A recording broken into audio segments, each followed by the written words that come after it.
Sahabat yang dikasihi oleh Tuhan Yesus Kristus, mari kita berdoa. Kami mempersiapkan diri mendengar sabda-Mu, nyatakanlah kebenaran firman-Mu kepada kami. Kami mohon dalam nama Bapa, Putra, dan Roh Kudus. Amin. Sabda Tuhan terambil dari Mazmur 133 ayat yang pertama. Sungguh alangkah baiknya dan indahnya apabila saudara-saudara diam bersama dengan rukun. Sahabat yang dikasihi oleh Tuhan Yesus Kristus, ada hal yang menarik berkaitan dengan teks kita. Dalam teks ini disebutkan alangkah baiknya dan indahnya. Sungguh alangkah baiknya, sungguh alangkah indahnya bila saudara seiman. Oh iya, gitu ya. Agak salah ya. Oke. Silakan dihayati lagu itu, cari yang benar ya. Ini saya salah gitu ya.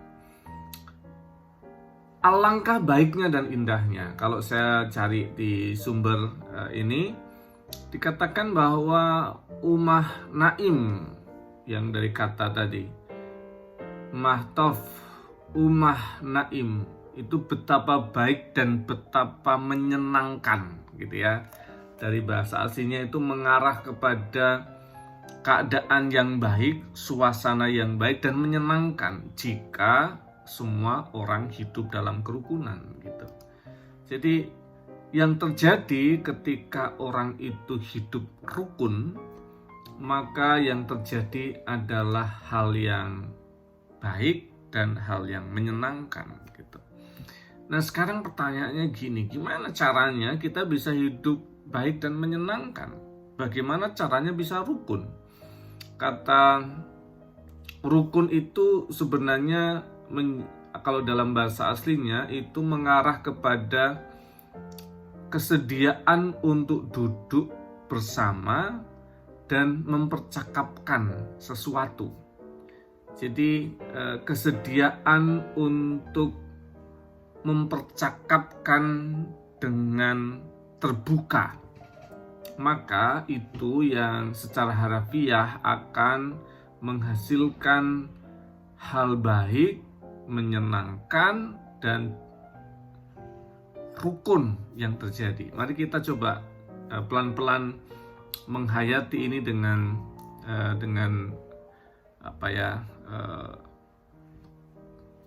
yang saya usulkan untuk kita hayati.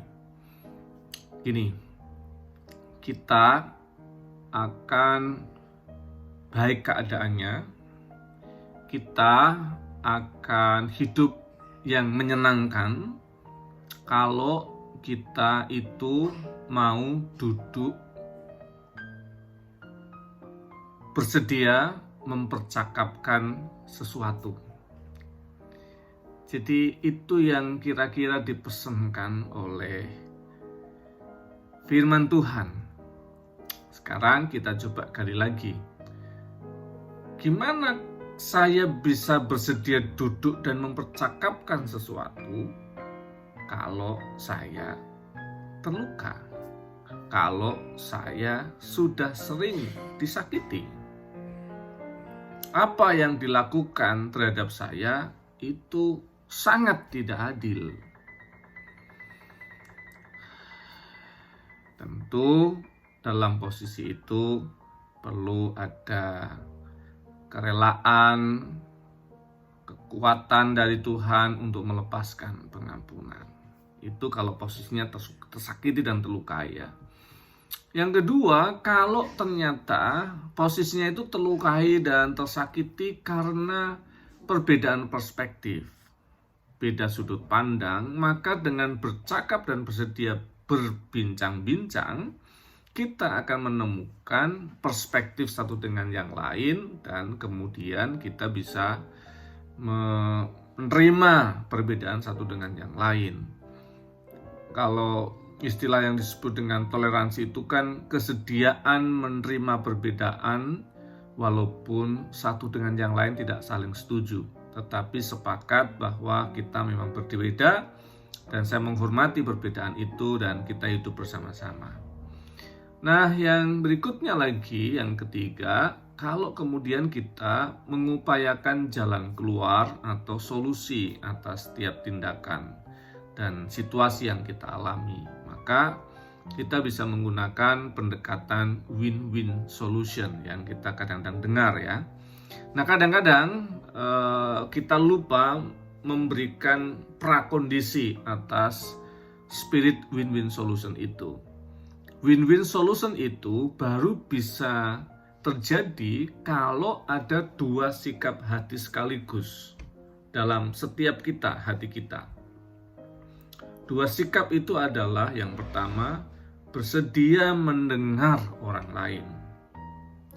Yang kedua adalah berani mengungkapkan posisi dan pendapat.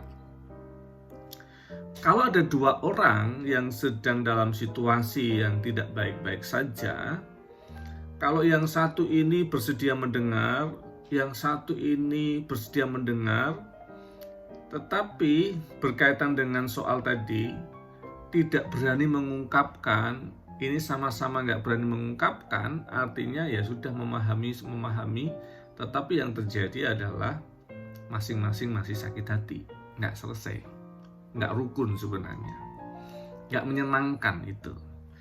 Atau sebaliknya, yang sini berani mengungkapkan, tapi nggak mau memahami. Yang di sini mau memahami, nggak berani mengungkapkan, jadinya ini yang paling ini yang terus, jadi akhirnya ini win, ini lose, jadi ini menang, ini kalah gitu. Atau yang terjadi sama-sama nih, pokoknya berani mengungkapkan posisi, tapi sama-sama nggak mau menerima atau mendengar satu dengan yang lain, maka jadinya adalah peperangan gitu ya. Maka win-win solution itu yang dibutuhkan adalah satu, bersedia mendengar orang lain, dan yang kedua, berani mengungkapkan posisi hati. Maka di situ akan menemukan irisan persamaan, mana yang berbeda diterima, mana yang disepakati akan kelihatan. Dan dikatakan dalam sabda Tuhan, kita akan baik keadaannya, kita akan menyenangkan hidup kita kalau bersedia duduk bercakap-cakap, mengungkapkan hati dan perasaan untuk saling memahami, menemukan jalan keluar bersama-sama.